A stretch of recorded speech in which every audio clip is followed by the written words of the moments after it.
எனக்கென வந்த தேவதையே சரிபாதி நீ அல்லவா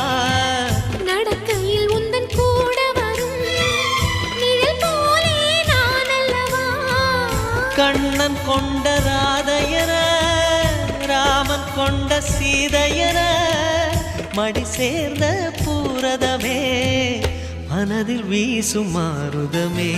நன்றி சொல்ல உனக்கு வார்த்தை இல்லை எனக்கு நான் தான் மயங்குறேன்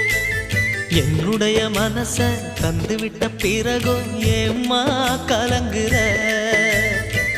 நெடுங்காலம் நான் புரிஞ்ச தவத்தாலே நீ கிடைச்ச திரு